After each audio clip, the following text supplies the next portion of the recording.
We open a new book today, and it does not open in triumph. It opens in slavery and in a death decree.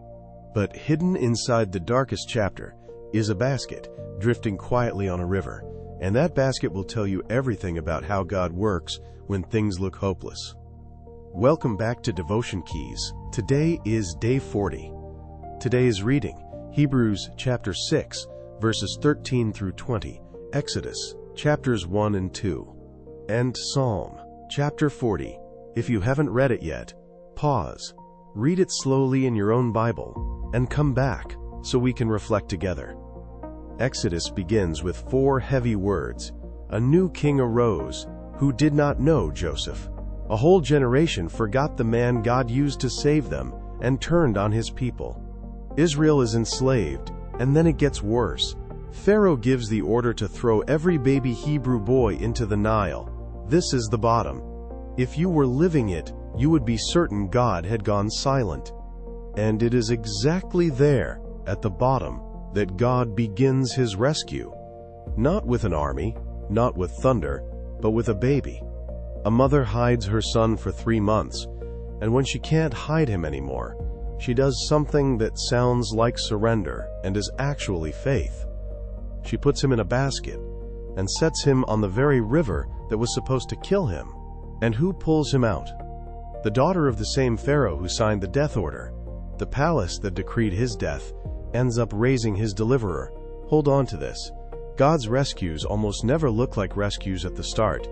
They look small, fragile, like a basket on a dangerous river. But the same water meant to drown Moses became the road that carried him to safety. Now, why can you trust that God is really working when all you can see is the river? Hebrews gives the answer, and it is rock solid. It reminds us of God's promise to Abraham, and then says God did something he didn't have to do. He swore an oath, not because his word needed backing up, but because he wanted us to have strong encouragement. So there are 2 unchangeable things, God's promise and God's oath, in which it is impossible for God to lie.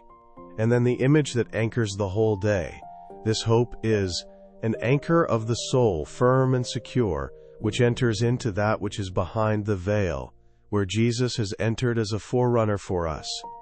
Feel that. Your hope is not tied to your circumstances, which move. It is tied to Jesus, who has already gone ahead of you into the presence of God and holds the rope. The basket may rock, the anchor does not. And Psalm 40 puts words in your mouth for the waiting.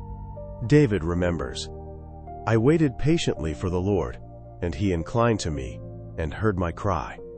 He brought me up out of a horrible pit, out of the miry clay, and he set my feet upon a rock. And then the beautiful result. He has put a new song in my mouth. Notice the order.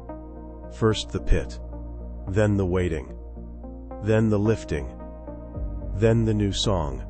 If you are still in the pit today, you are not skipping the story.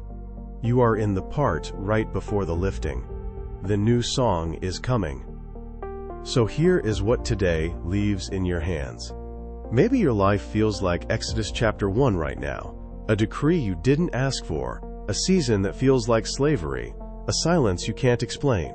Do not read the darkness as God's absence. On the very page where the babies are being thrown in the river, God is already weaving a basket. Your rescue may look small and fragile at first. Let it.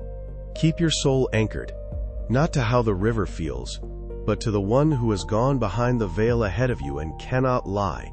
He lifted David from the pit.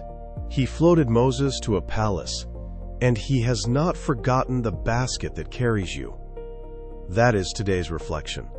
Now let the word settle, and hold on to the anchor that reaches behind the veil, where your forerunner already waits.